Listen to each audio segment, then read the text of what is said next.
Nidha Sharan. Radhika ma'am, we have today with us like Dean ma'am and Dr. Anjali Nidha Sharan. She's Dean of School of Humanities and Social Sciences. She's from the psychology background and she's also a Dean for research for Okay. University, GD Goenka University.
Rimple, I think we can start now. Sure, ma'am. Good afternoon, everyone. I am Rimple Manchanda. I thank you all for joining us today. In these challenging times, we all are navigating through uncertainty for ourselves and for our loved ones. I hope you and your family all are staying safe and healthy through these unusual times. I welcome you all to this webinar from bottom of my heart. On behalf of School of Humanities and Social Science, I welcome our guest speaker, Dr. Radhika Pandey, Fellow at National Institute of Public Finance and Policy. I welcome our Dean, Dr. Anjali Nidha Sharan, my fellow colleagues, students, and everyone else who has joined us today for this webinar.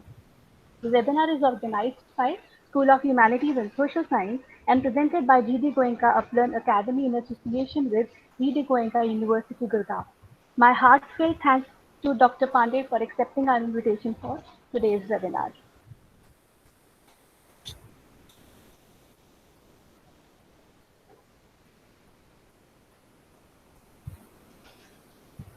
I will introduce the speaker, Dr. Radhika, our speaker for today. Dr. Radhika Pandey is an economist with core areas of work in macroeconomics, macro financial policy, and regulation. Her research interests include business cycles, capital controls, and financial sector regulation. Dr. Pandey holds PhD and MA in economics from JNU University, Jodhpur, and BA Honors Economics from Banaras Hindu University, Varanasi. Since 2011, Dr. Pandey is working as a consultant with National Institute of Public Finance and Policy. Prior to this, she has taught at National Law University, Jodhpur. She has also worked as a member of various research uh, committees and research teams, such as Working Group on Foreign Investment chaired by UK Sinha. She has also worked as a member of research team for the Financial Sector Legislative Reforms Commission chaired by retired Judge B.N. Sri Krishna. She has also worked as a member for report of the committee to review the FCCBs and Ordinary Share Scheme 1993 chaired by M.S. Sahu. Dr. Pandey was the lead coordinator for Ministry of Finance Instituted Task Force on Public Debt Management Agency. She writes for many newspapers like Financial Express, Business Standard, and for economic blogs. She has delivered many invited lectures. Also, she has many articles published in the reputed research journals and a book to her credit.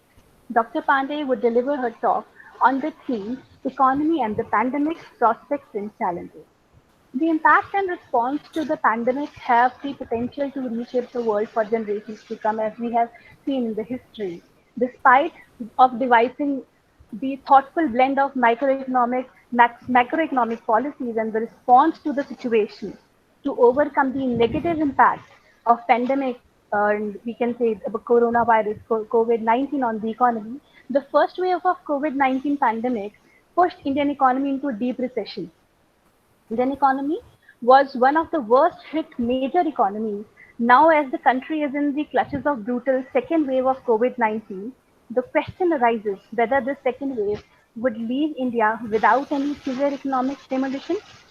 This webinar will shed light on the effect of the crisis on Indian economy.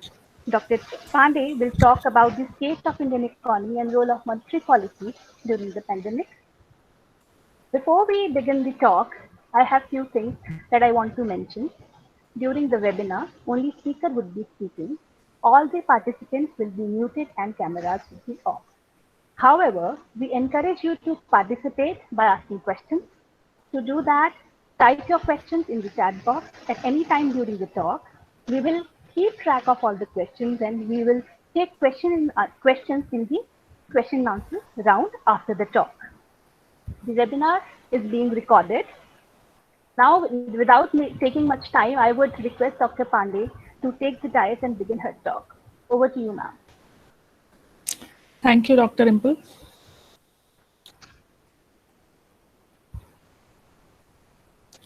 If you can close this, then I can present.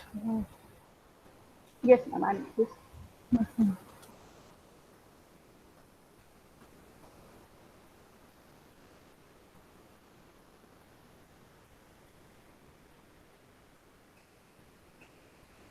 Are the slides visible? Yes, ma'am. Good afternoon, Dr. Rimple, Dr. Anjali, faculty of the G.D. Goenka Institute of School of Humanities and Social Sciences, and students. The topic of today's talk is on the state of the economy amidst the pandemic. We'll talk through some of the features of the Indian economy during the first phase of the pandemic. What were some of the support measures that were initiated by the Reserve Bank and the government? And now in the second wave, what are we seeing? So it's still unfolding because it's not yet over. And there was some initial commentary that the impact on the economy during the second wave is likely to be not as severe as in the first wave. So since it is still unfolding, we will be seeing some of the high frequency indicators and what is that telling us about the economy. And what are some of the steps that the Reserve Bank of India as the central bank and the government has already taken, and what more needs to be done? Because there are still demands from industry and especially in particular the small industries that more needs to be done for them. So what all can be done, so there are lots of debates on what more can be done to support the economy at this time. So we'll be talking about some of those steps that can be taken so that the Indian economy doesn't fall back into a technical recession that we faced during the first phase of the pandemic. So these are some of the issues that we'll be touching over the course of next 45 to 50 minutes. So just to begin with, it's very important to set the perspective right, that, what was the situation even before the pandemic struck us. So it's very important to understand that our economy was different from, other advanced economies, because India's economy was not doing well even before the pandemic struck us. So during the demonetization year, the GDP growth was somewhere around 8.3%. But then in the next 2 years, that is during 2017-18, it dipped to 6.8%, and in the following year, it dipped to 6.5%. And then in 2019-20, that is for the financial year ending 31st March 2020, the GDP growth slowed to 4.2%.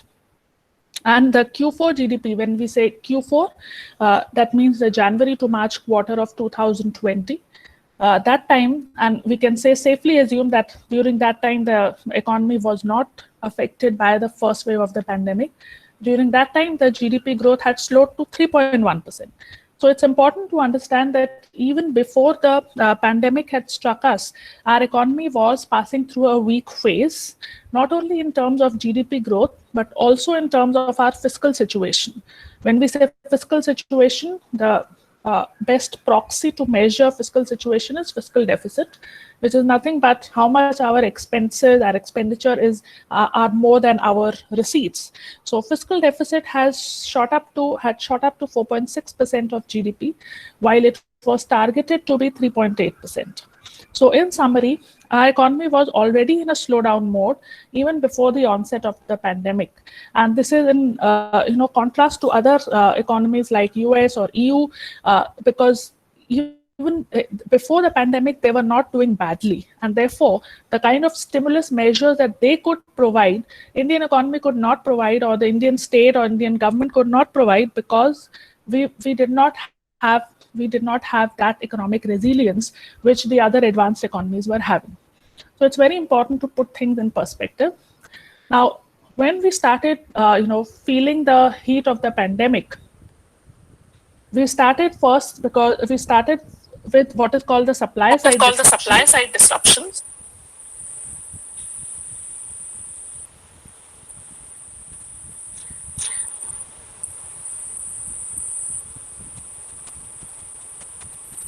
Because of the dependency on China.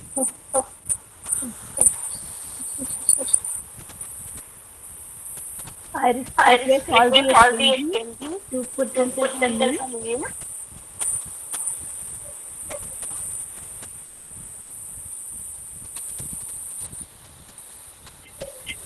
Mr. Faisal, please mute your mic.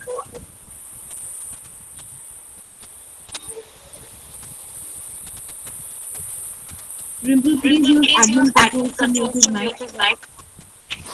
Yes. Faisal, please mute yourself.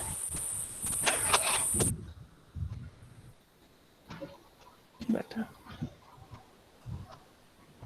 Sorry about that, Dr. Radhika. So sorry for this. Yeah. No problem. Is the slide visible? Yes, this is visible. Okay. So continuing, when we started feeling the impact of the pandemic, it first started with something called the supply side disruption. Because if we remember, the pandemic first hit China. And since China was our major trading partner during that time, we import a lot of raw materials, electronics, toys, etc. from China. So when China was affected by the pandemic and it closed down its economy, the first level of impact that the Indian economy felt was in terms of supply side disruption. That is, the supply of raw material, supply of commodities that we import from China took a severe hit because of the closure of the Chinese economy. Now, that was somewhere in, say, mid of February or early March. And then slowly, the pandemic spread to other countries also, including India. And during the last week of March, we announced a nationwide lockdown because we were not aware of this problem. There was no vaccine. Our healthcare infrastructure was not prepared to handle the sudden surge in cases of COVID-19. So the strategy that was decided at that time was that we should announce a nationwide lockdown. So the nationwide sudden lockdown was announced on 24th March. And due to lockdown, what we saw was that there was a complete collapse of demand. So what started as a supply side disruption, then spread as a demand side shock. So there was a complete collapse of demand, except for items like food and essentials like medicines. The shops were open, but for all the other things, industries, services were completely shut off, and therefore they were hit. Not only this, you would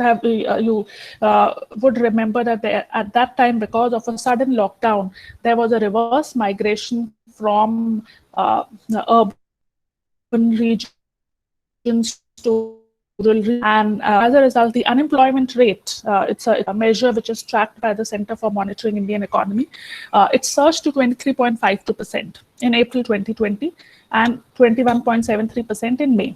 So these were the 2 months that bore the brunt of the severe lockdown.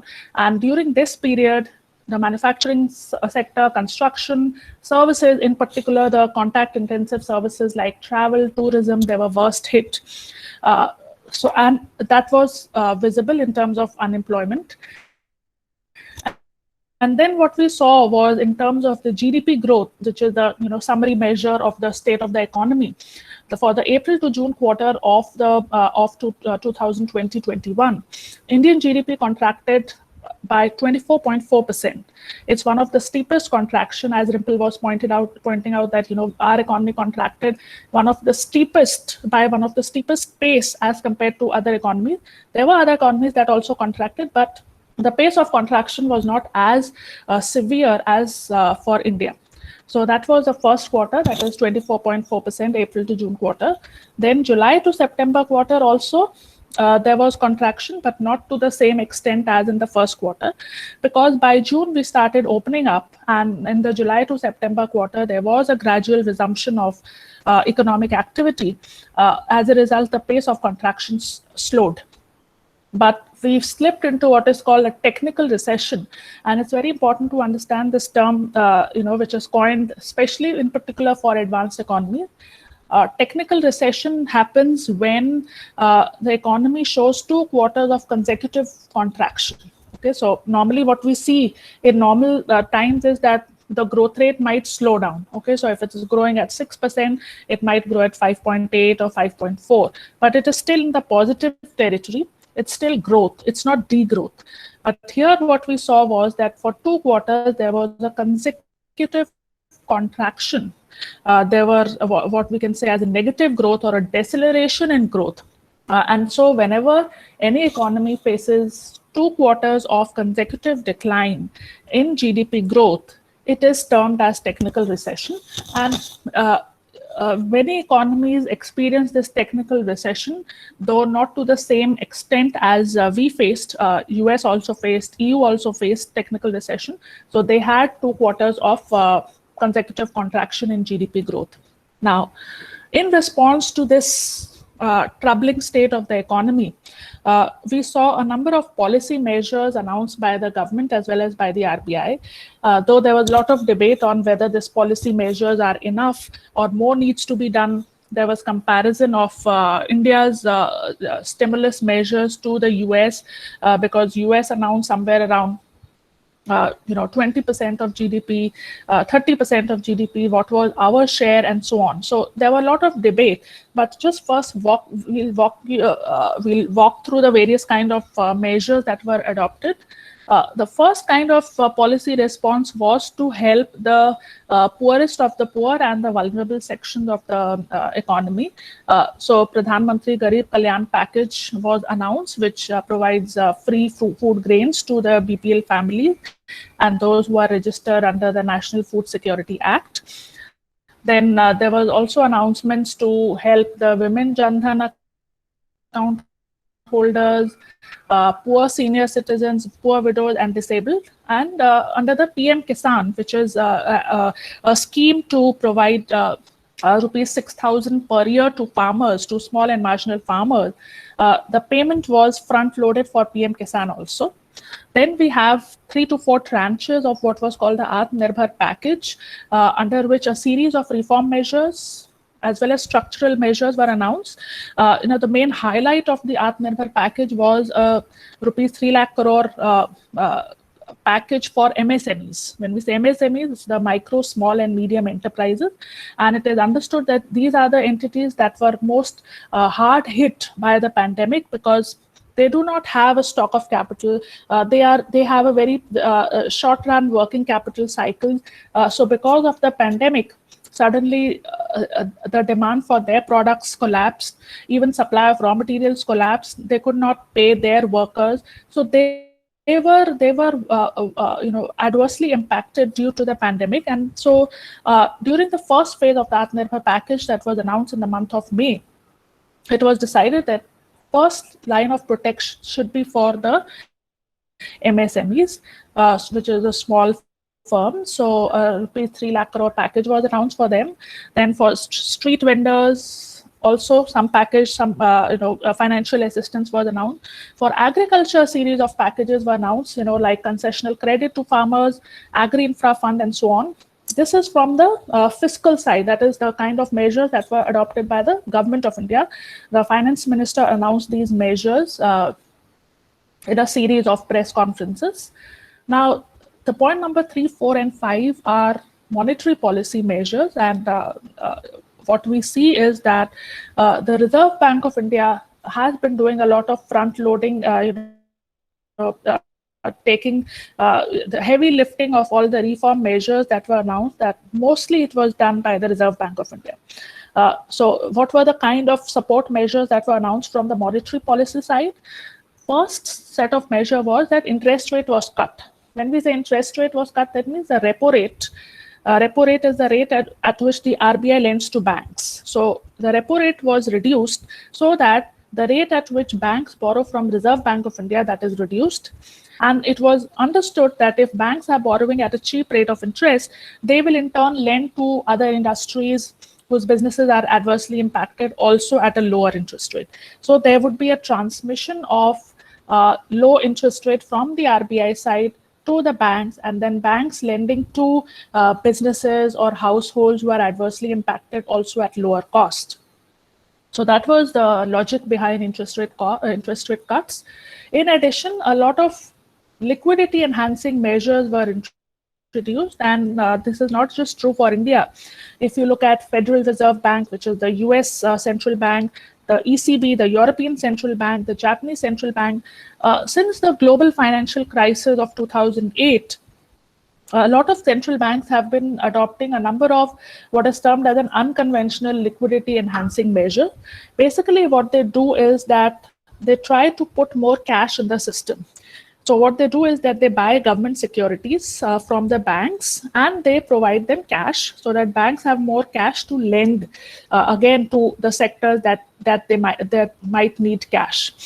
So that was liquidity enhancing measures, and then a series of forbearance measures, particularly to help the borrowers, because since borrowers are small businesses, they are not able to repay the loans which was due, say on 30th of April, some loan was due, but due to the lockdown, they could not sell their products. They do not have the revenue, or they do not have the resource to repay the loan.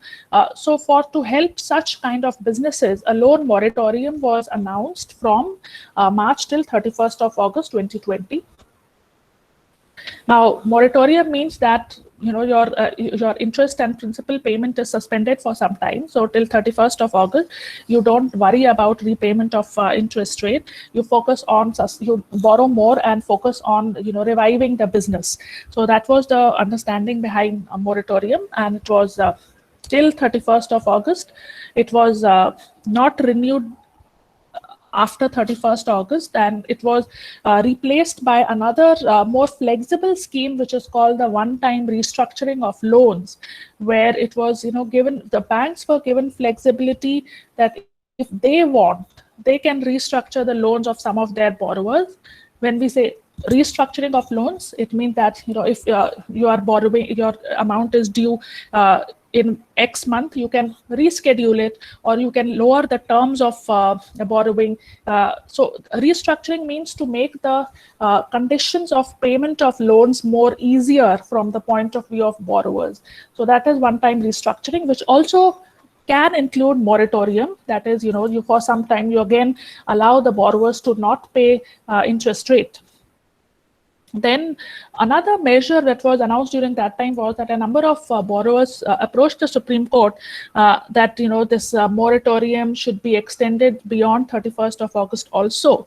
And to help them, what Supreme Court said was that any kind of loan which a bank has extended to a borrower, and if the borrower has not been able to repay back, such kind of loan should not be classified as NPA. When we say NPA, that is non-performing asset. And if, for example, if it is due on 31st of March, if till 90 days also it is not repaid, then it is classified as NPA, non-performing asset. But Supreme Court put a stop on this NPA recognition for some time, saying that these are abnormal times, these are extraordinary times, borrowers need to be protected. So even if they're not able to repay it back, such kinds of accounts should not be labeled as NPAs by banks. So a lot of steps during the course of last year were initiated to help the borrowers. And even interest on interest loans was also waived for loans till 2 crore. That is, because you are not paying interest, if again interest is developing on interest, that also was waived off for loans up to 2 crore. So a series of what is termed as regulatory forbearance, that is, you are giving some time to the borrowers to focus on sustaining their businesses and not worry about repayment of interest, repayment of EMIs, repayment of principal amount was initiated. So this was a major highlight of the kind of support measures that was announced. But slowly, as the economy started coming back on track during October to December, we find that some of these measures were rolled back, like the Supreme Court removed this stay on NPA recognition, so that now banks can start, if borrowers have not repaid till 90 days, then banks can start tagging those kind of accounts as NPAs. Now, that was a situation during the first 2 quarters of FY 2021, that is April to June 2020 and July to September 2020. And after that, what we saw was that after 2 quarters of contraction, we saw a sharp rebound in the October to December quarter.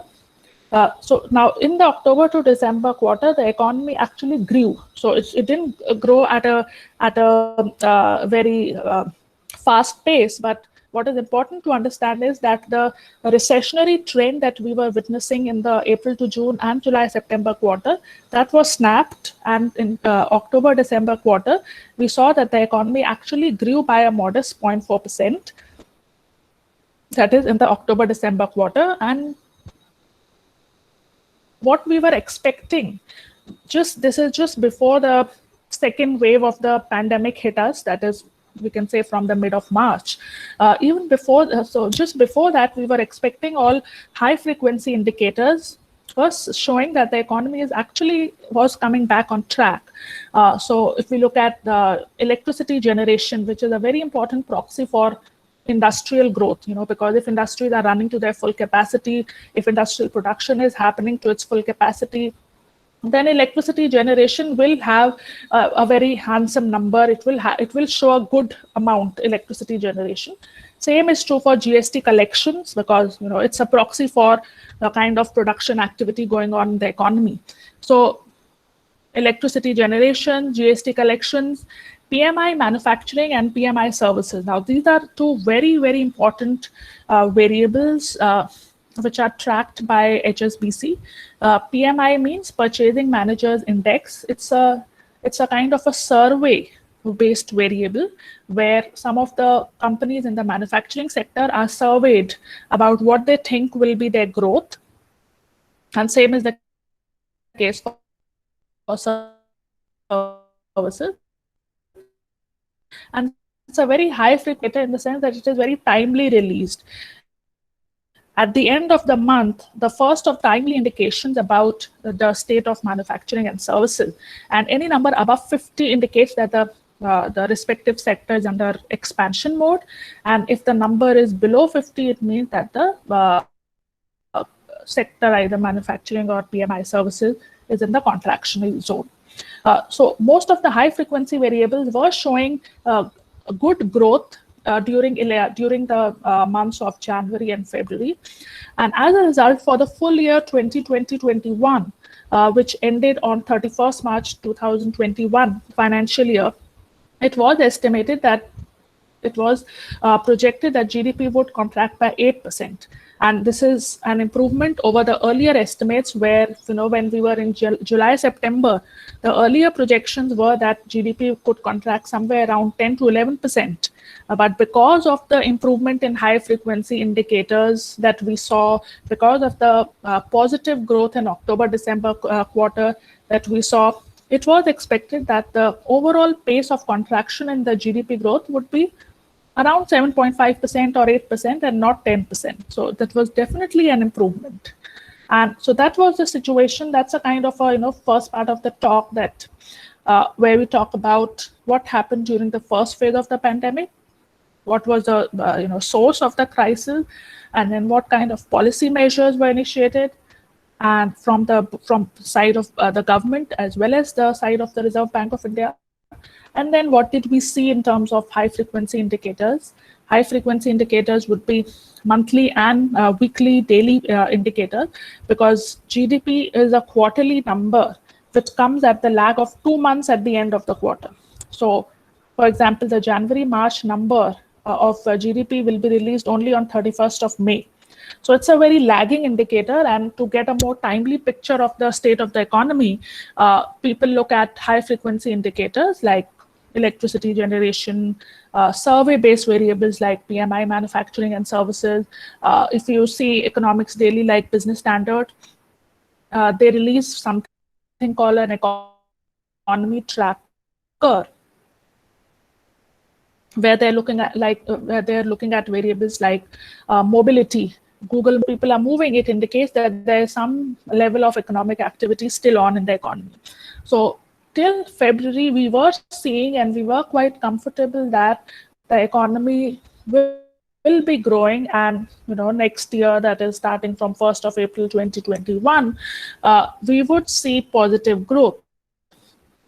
But the second wave of the pandemic hit us all by surprise, by shock, because no economist or even World Bank or IMF, when they had made projections for the Indian economy, nobody had projected or had assumed that we will be hit so nobody had actually anticipated such an adverse impact that we are seeing now on the health side as well as on the economy side. So whatever nascent recovery that we were seeing during the during the period from October to February, that is threatened because of the steep surge in cases under the second wave of the COVID pandemic.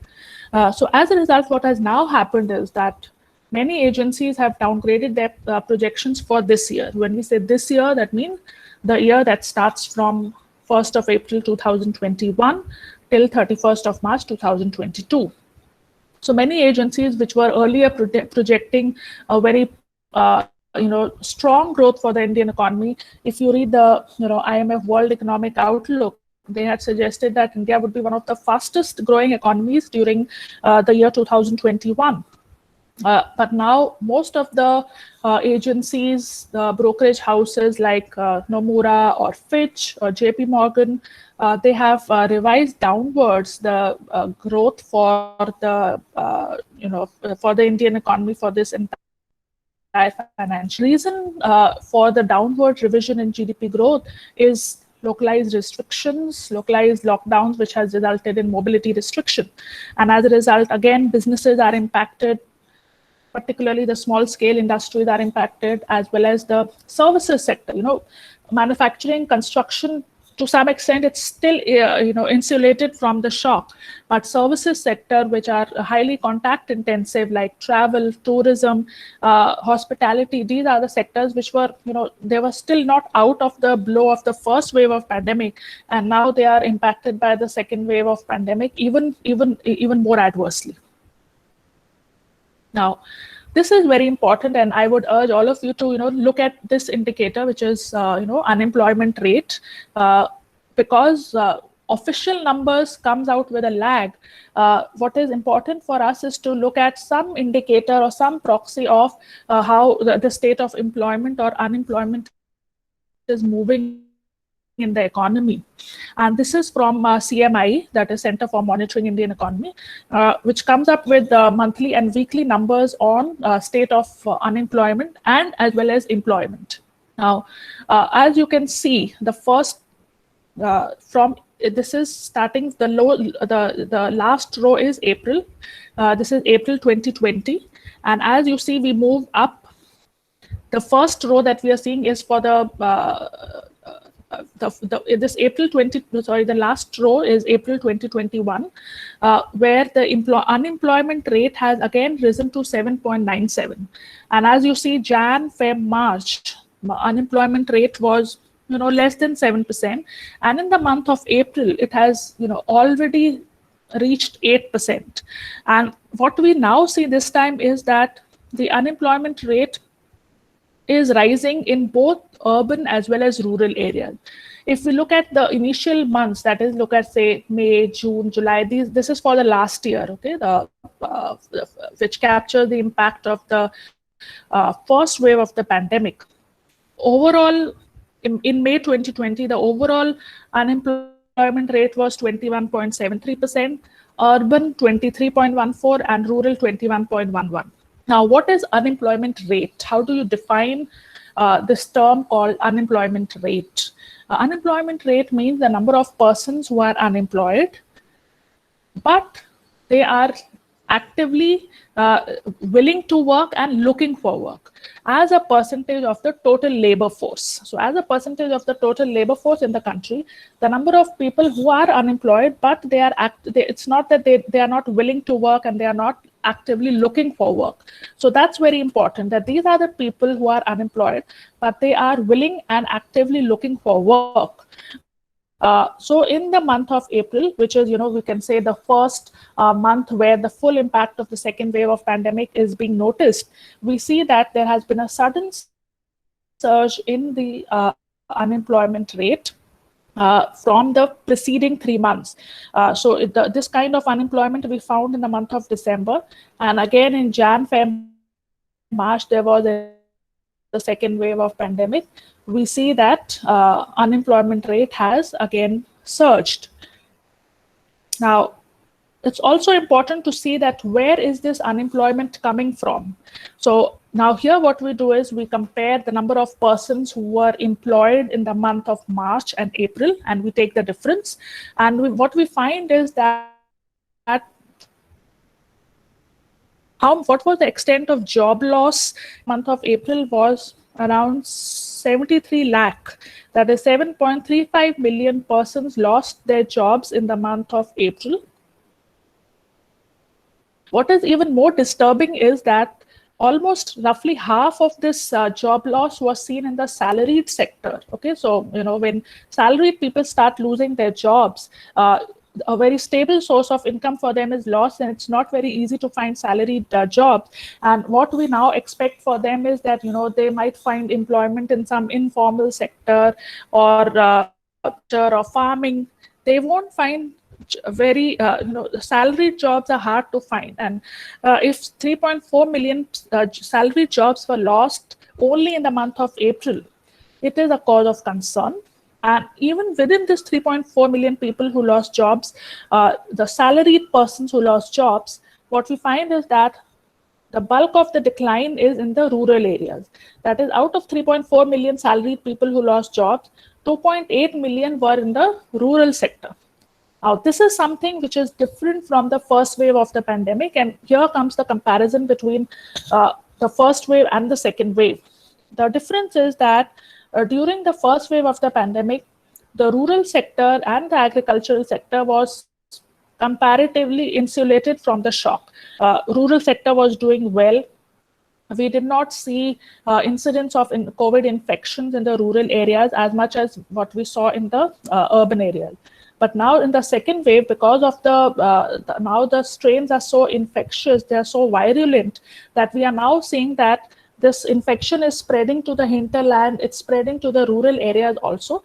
And now we are seeing that even the rural economy, which was comparatively doing quite well in the first wave of the pandemic, has also been adversely impacted. So this is one major difference between the first wave and the second wave. And so therefore, the kind of policy response that has to be now initiated needs to take into account the fact that during the first wave, the rural sector was kind of a saving grace, in the sense that it was not that severely impacted comparatively as compared to the urban sector. But in this phase, even the rural sector has been impacted, and which is visible in the employment and unemployment number, that in the month of April, there was a steep decline in the overall job loss. Within that job loss, we find that roughly half of that is in the salaried sector, And within the salaried sector also, we find that more jobs were lost in the rural sector. Now, when the rural people start losing their job, that will affect their consumption, and then it will have a cascading impact on other variables. So variables like tractor sales, scooter sale, they were quite robust during the first wave of the pandemic. But in the second wave, we see that even these kind of variables, which primarily tell us about the health of the rural economy, they are also been adversely impacted because of the second wave. Now, another feature that we are seeing is, again, the same kind that we saw in the first wave, that is exodus of workers from urban to rural areas. So as a result, what has happened is that the demand for work under MNREGA. So MNREGA is what? It is the scheme of the Government of India, the Mahatma Gandhi Rural Employment Guarantee Act 2005, which provides 100 days of guaranteed work to every person who seeks work in the rural areas. So this became a very important flagship scheme of the Government of India during the first wave, because what happened last year was that the initial allocation for MNREGA was around 60,000 crore, but because there's such a huge exodus from the urban areas to rural areas, the government increased the budgetary allocation for MNREGA so that more and more people could be employed. So that was a very strategic and wise decision to increase the allocation of, allocate the funding for MNREGA so that more and more people who are moving from urban areas to rural areas, they could also be absorbed under the MNREGA, and they could also be given at least 100 days of guaranteed jobs. So a lot of households and individuals got jobs under MNREGA during the last year. And again, we are seeing the same kind of a trend. In the month of April 2021, the demand for work, the number of people who are seeking work under MNREGA, it rose by a staggering 89%. As compared to April of last year, that is April 2020. So just in terms of numbers, 2.54 crore rural households and 3.7 crore persons demanded work under MNREGA in April. So again, there is a lot of stress and pressure on the MNREGA scheme to employ and to absorb people. Lockdowns and restrictions, their jobs are lost in the urban areas, so they are demanding work under the MNREGA. So now what government needs to do is that, again, the budgetary allocation under MNREGA needs to be increased from, what they had allocated for this year's budget, which was, less than 1 lakh crore. So they need to increase so that, the kind of pressure that this scheme is facing, the number of people who want to be absorbed under MNREGA, they can be absorbed. So this is a very important scheme, and this needs to be revived. It needs to be made, it needs to be provided with more budgetary allocation so that more number of people could be absorbed and their miseries could be addressed. Now, so these are some of the challenges. We talked about some of the downward revision in GDP, then unemployment rates surging, job losses, and job losses being seen in the salaried sector, which is a more of a cause of concern, because then these people, there will be a movement from formality to informality in jobs, because salary jobs represent formal sector. There is some kind of social sector protection, but because the salary jobs are lost, people would try to wherever distress employment, they would like to wherever they can find employment, they will find, and the level of informal employment would rise again, which is not a good sign. Another problem that we are facing at this time is high and persistent inflation, which is a very counterintuitive problem, a very counterintuitive challenge, because normally what happens is that when the economy, when the demand has collapsed, inflation should come down because there's hardly any demand. People are not going out. People are not demanding anything. The discretionary spending has gone for a toss. But again, even despite all these things, we are seeing that inflation, which is the increase of the generalized increase in the price level, both in terms of consumer price index as well as wholesale price index, has been rising. So both CPI as well as WPI has been increasing. Even during the months of lockdowns, there was, the CPI had increased. It started cooling in December and January, but again, we see inflationary pressures bringing up. So what is the reason for surge in inflation at this point in time when the demand has collapsed, when most of us are sitting at home? There's hardly any discretionary spending happening. We are only spending on essentials and grocery and food. So why is it that inflationary pressures are again building up?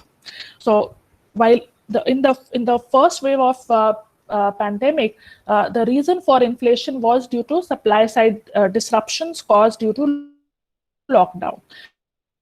So when there is lockdown, it's not easy to transport, it's not easy to do interstate transport of, say, vegetables or commodities. So because of supply side disruptions, prices rose, not due to demand, but due to supply side disruption.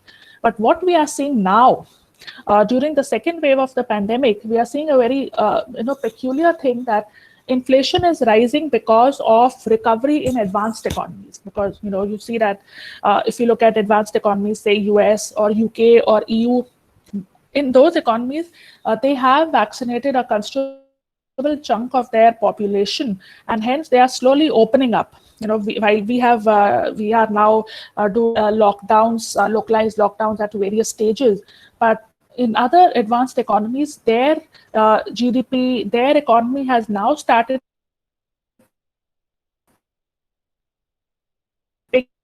picking up because their result, the demand is picking up. Demand picks up in those economies. What we are seeing is that there has been an increase in the price of crude oil, and there is increase in the price of commodities. When we say commodities, it means things like metals, steel, chemicals. These are the things that we are importing from abroad. And because advanced economies are opening up, people have started going for work, industries have started becoming functional. There has been an increase in demand for crude oil and for metals and commodities which serve as raw material. So as a result, what's happening is that the prices of these commodities in the global markets have started rising. And since we are importing these commodities, so for us, these commodities have become more expensive. And so we are facing the heat of inflation because of imported inflation. So it's not that we are having inflation because our demand has risen. Our demand has collapsed, but because what we import from abroad has become costly, and that has become costly because the other economies from where we are importing, they have become better off in terms of their economies. If you see US GDP growth during January to March was 6.4%. So it's a very healthy growth that they are seeing. Even the UK has started is saying that they will be slowly withdrawing this kind of support measures that they have provided, because UK economy has also started doing well. European economy has started doing better. So as a result of all these factors, crude oil demand has picked up, consumption spending has picked up there, inflation is rising there. And because all of our economies are integrated, we import a lot of commodities from there. So we are facing inflation primarily because of our imports. So if you see our crude oil, 70% of our crude oil requirement is met through imports. So because the crude oil prices have risen, we see that showing up in our WPI inflation as well as in CPI inflation. So that's a challenging thing. And, for Reserve Bank of India, it becomes very challenging. Normally what happens is that, inflation rises when economy is doing well, like what we see in other countries, that, now inflation has started picking up because those economies have, resumed their economic activities. They have started, easing the restriction that they had imposed during the peak of the COVID infections. But now they have started easing those kind of restrictions.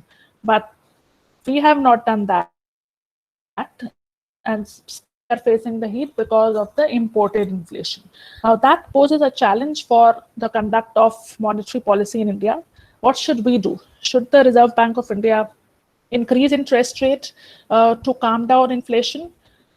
while that can be a policy desirable response, but it will not be a desirable response in the current scenario because our growth is faltering. So we cannot increase the interest rate. That will further increase the cost of borrowing for industries and firms and businesses. Complicated challenge of managing growth as well as inflation, because now there's a trade-off. If we focus on growth, we want to have lower interest rates because we want to have easy credit conditions for businesses. They would like to borrow at cheap rates, and that will help them in sustaining and reviving their business. But on the other side, if we want to tackle inflation, we would like to increase interest rates. But that will have an adverse impact on the growth, which is already, faltering and which is already suffering. So that is the kind of challenge that RBI is facing, and it needs to be seen how it navigates through these challenging times, balancing both growth and inflation. If you look at their policy statements, if you look at Shaktikanta Das's speech, he announced the RBI governor's speech on the 5th of May. He said that monetary policy would continue to focus on growth. So while they have given the signal that they will focus on growth, that means that they will continue to maintain low interest rate. But sooner or later, if inflation continues to rise, they would have to increase interest rate. So these are some of the policy challenges that we in India are facing, which other countries are not facing, because that is not the situation there. In the first wave, all of us were doing badly. But now in the second wave, since we have been hit by second wave in a delayed manner, we were not prepared. We don't have so much of vaccines to inoculate our population. Our population is more. So for us, it will take some time to reach that stage which the US or the EU or UK has already reached, because they have managed to vaccinate a considerable chunk of their population. So there they can manage to open up, and they can manage to resume economic activities, which is showing up in a higher demand, in higher inflation, in higher demand for raw materials, because now industries have started picking up. Even the employment numbers there have become very positive, because industries have started functioning. So they are employing people back who were earlier laid off. So that's the kind of conflict that is happening, and that might further create a divide between advanced economies and emerging economies, and it may further accentuate the inequalities between advanced and emerging economies. So that's a problem going forward, that we have to bridge this growth differential between advanced and emerging economies once this pandemic recedes. So what kind of support measures the government and the RBI has announced? In the month of April, the Garib Kalyan Ann Yojana, which was discontinued, has again been initiated for the month of May and June. That is, 800 million people will get free food grains for the month of May and June. Now, recently, as I said, 5th of May, RBI announced again a series of measures to nudge banks, incentivize banks to lend more to small industries, as well as this time they have nudged banks to lend more to ramp up the healthcare infrastructure. So what RBI is saying is that you take loan from us at repo rate, which is 4%, and then you give this loan to people who are involved in either vaccine manufacturing or testing labs or medical devices, and also to patients who may be needing money for their emergent healthcare financing. So this time the focus has been more on, not on the big industries, maybe later on there would be, but the first set of measures that was announced on the 5th of May focused on two sectors, that is on the healthcare infrastructure and on the small scale industries. So through these measures, RBI is providing credit to banks, so that banks can then again lend to individual small businesses, and also lend to companies who are involved in vaccine, can lend to hospitals like big private sector hospitals, so that they can ramp up their healthcare infrastructure. So that's a very positive measure, and entities in the medical infrastructure, they have supported this move, that we can get loans up to 50,000 crore to ramp up the medical infrastructure, and this facility is available for the next 2 years. Also now, because if you look at the latest vaccine policy, for 50% of vaccines, it's the states who have to procure from the manufacturers. There would be some strain on their fiscal resources. So RBI has allowed states to borrow from RBI at relaxed condition. So a more easing of conditions have been provided so that states can manage their fiscal situation better. So these are the kind of measures that have been announced recently, and of course these are not the end of the measures, and we will see more kind of measures being announced going forward if the pandemic peak does not recede. But what could be done further, and some of these measures are taken from a very good report by Azim Premji University's report, Making India Work 2021. So some of these measures have been taken from there. So what can be done? The free ration facility, which has been extended just for 2 months, that is May and June, can be for the entire year, so that at least the most vulnerable sections of the population are provided with free food grain. Given the fact that we already have burgeoning, food grains in our buffer stock, then cash transfers could be provided to vulnerable households, which was also done in the first wave. But till now, this has not been announced. So going forward, maybe the government could announce, or even the state governments could announce some kind of cash transfer. It's some of the vulnerable population they have announced. So going forward, we could see more kind of such schemes being announced by state governments as well as the union government. What very important is that, as we discussed in the preceding slides also, that the allocation of funds for Manrega needs to be increased, so that the exodus of laborers from the migrant laborers from urban to rural areas, they could be employed. And right now the Manrega provides 100 days of guaranteed work. Maybe it's time to increase that to 150 days, so that the hardships and miseries that they face could be avoided to some extent, because for the rest of the time they can be involved in farming activities, but when there is lean season for farming, they can be employed in the project works that are initiated under Manrega. So a lot of unskilled oriented project works like building a well or construction activities are initiated under Manrega. So more such kind of development works could be initiated, so that at least 150 days of work can be provided to people who are demanding work under Manrega. And then, now this Manrega scheme is only applicable in rural areas. So there is demand, there is expectation that such kind of schemes could also be announced for urban unemployed population, because these are the people who had been left behind even during the first wave. So something could be done for the urban unemployed also. Benefit the RBI has provided is that they are providing with loans. So they are provided with loans at low rate of interest. What other measures could be adopted for the small businesses? There could be more surveys done to find out what can other kind of measures that can be provided to small businesses, so that they can tide over this uncertain phase, because it's very important to help the small businesses, because in our country they contribute almost 30% to the country's GDP and provide almost 40% to the employed population. So it's very important to help these small businesses, and if help is not provided, there is a possibility that they will have to shut their businesses, and that will further increase the problem of unemployment. So more benefits should be provided to small businesses, in addition to increasing the scheme allotment under Manrega and provision of cash transfers and rations under the PDS. That's all from me.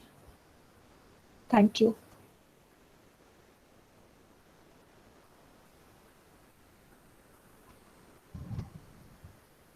Thank you so much, ma'am, for the insightful talk. You have presented some really interesting observations through facts and figures. You have highlighted, Thank you. You have highlighted the policy support measures adopted by the government and the central bank during the course of last year. The second wave came at the time when Indian economy had made a resilient comeback. but economic activity in India is again suffering due to localized lockdown that still allows some activity, but it is likely to put India's economic recovery off track. This brings in the question of how to keep the current economic recovery chugging along, even with the assumption that economic activity has adapted to the pandemic. The economic impact of massive second wave remains uncertain. Hopefully, the impact is unlikely to be as devastating as last year. Backed by the vaccination and experience from controlling the first wave of coronavirus pandemic, this time the economic impact will depend on how fast we manage to contain the second wave with testing and health infrastructure. So there are more expectations, and from the government and the central bank's policy. You have highlighted the challenges which the RBI is now facing, like higher inflation and rising cost of borrowing for the government, and you have also covered some of the new instruments announced by the RBI, like that RBI might be going forward use to infuse the liquidity in the economy. The house is open for the question. In case you have any questions, please feel free to ask, or you can write your question in the chat box. We already have few questions in the chat box. We can take some time to write in our questions in the chat box.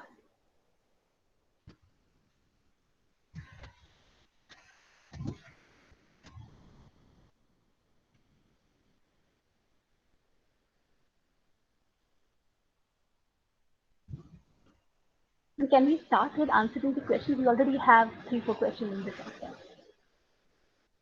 Yeah, so first question by Vishal. Why shouldn't government provide direct cash money to the underprivileged section of society? Absolutely, government should provide.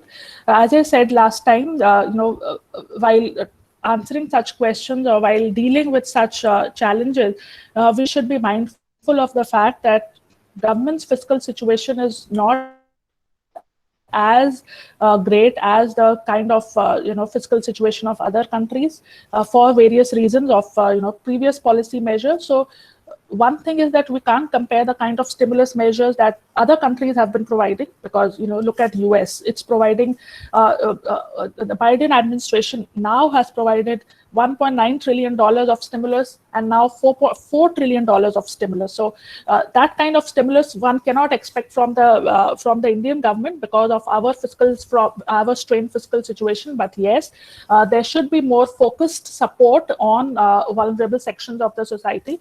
And like last year, where they did provide some kind of cash transfers to the underprivileged section, that should definitely be a case now. And I think that's the kind of criticism that government is facing, that they have not yet announced a very, some kind of fiscal measure that I think expectedly they will be announcing.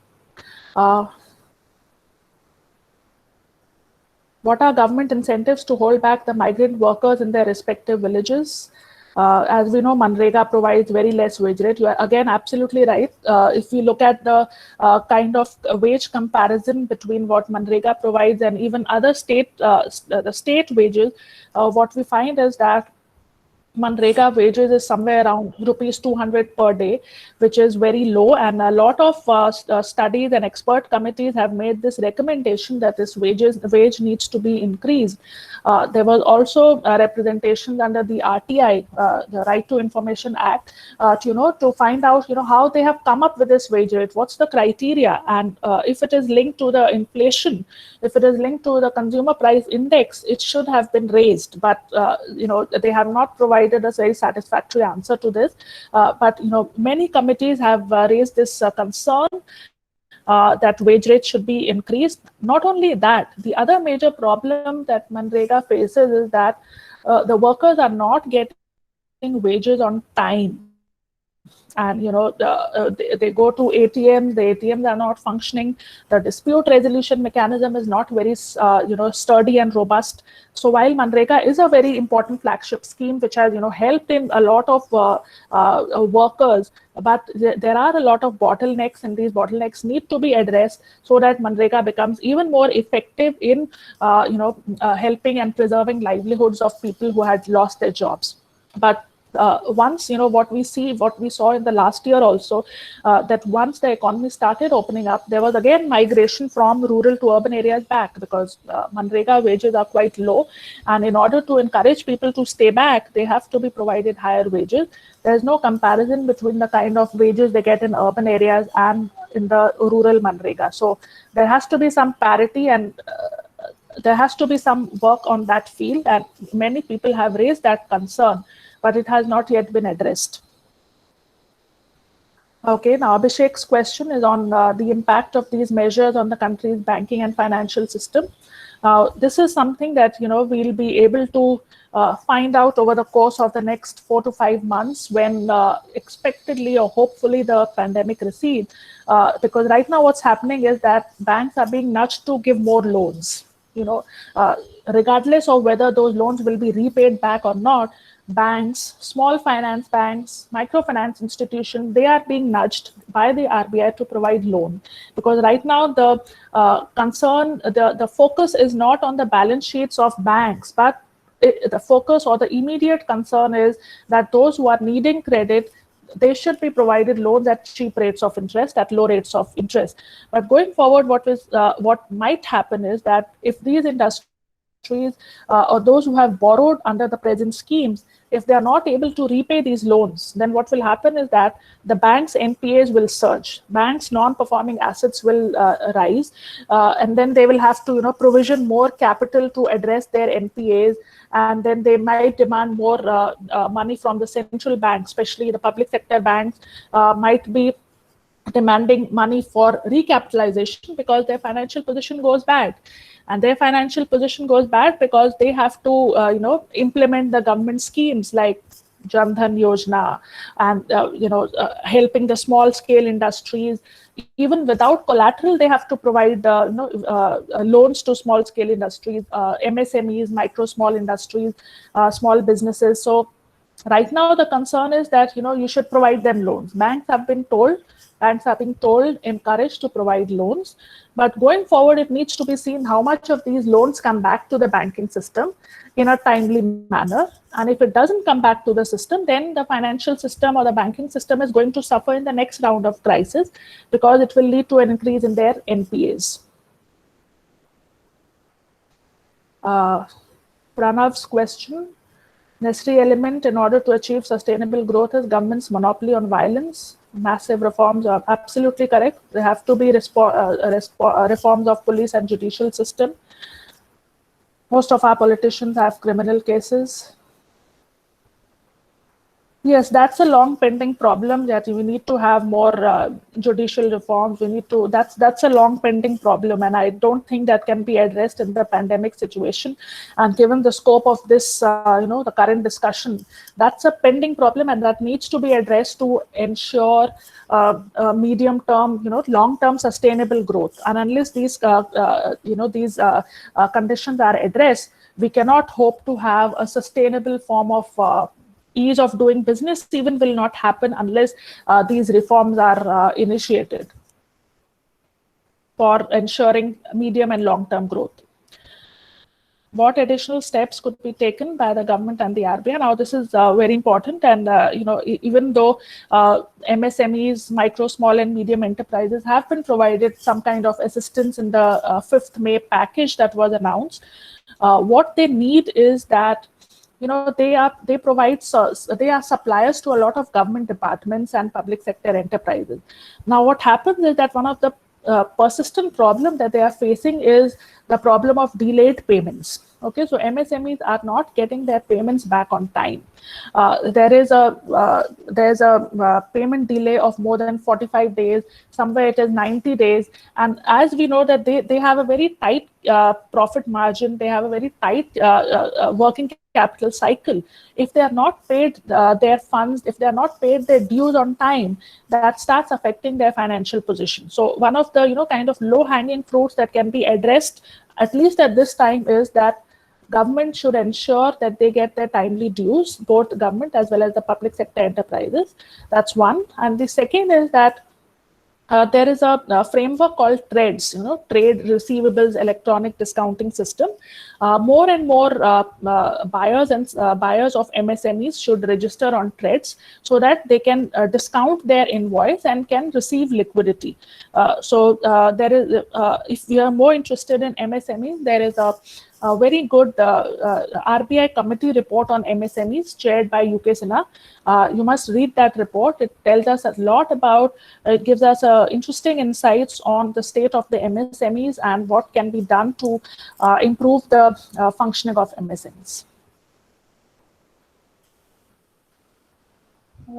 Ma'am, we have missed out one question, the first question posted by one of our faculty, Devanjan. That was the first question posted.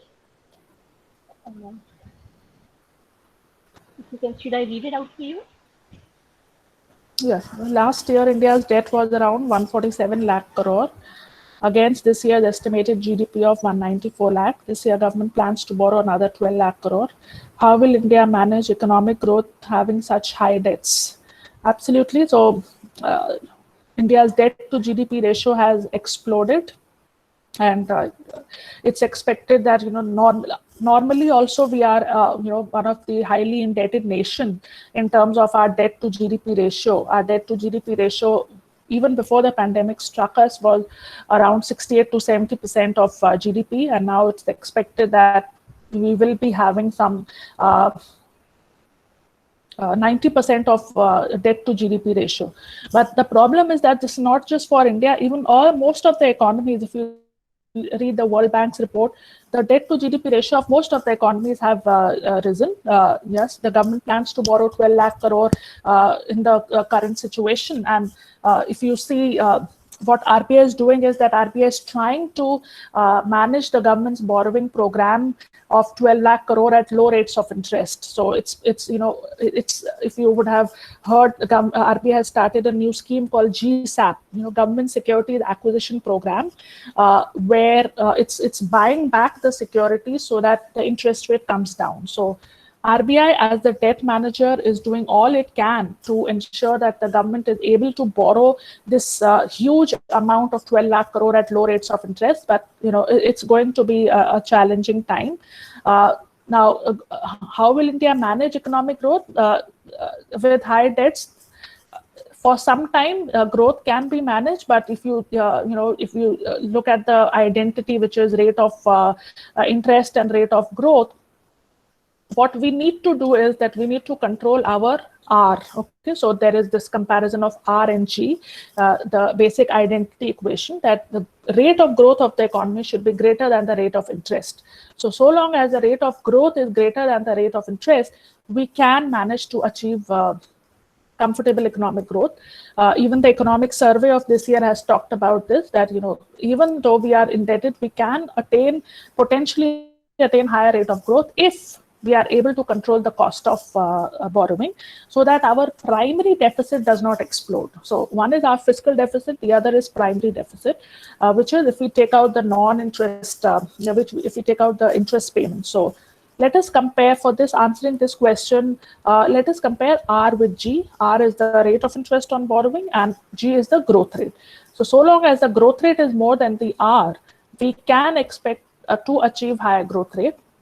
And this time growth rate is, even under most pessimistic situation, because of our low base year, growth rate is expected to be 10% or 9%, which is more than the interest rate.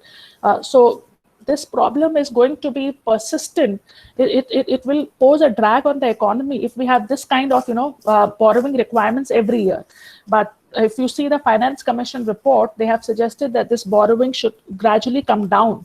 And that is what has been targeted. Even so, for next year and the coming next year, the borrowing requirements are comparatively modest as compared to this year.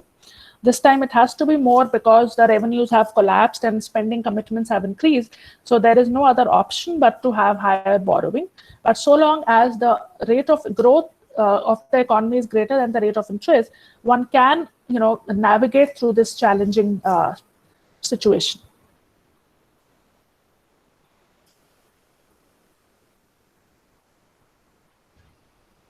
Thank you so much, ma'am, for addressing all these questions. I think we don't have any more questions coming in. Okay. Ma'am, from School of Humanities and Social Science, we extend our heartfelt thanks to you for your wonderful talk and insight on the topic. We look forward for more such interaction for the benefit of our students in future. Thank you so much, ma'am. Thank you. Thank I am you for thankful to having me. all Thank the you. Thank you, ma'am. I'm thankful to all the attendees for sparing their valuable time for this webinar. I want to thank all of you for the questions. I want to thank our Dean, ma'am, Dr. Anjali, for the continuous support, and my colleagues also for their continuous support, and GD Goenka Uplearn Academy and students for joining in.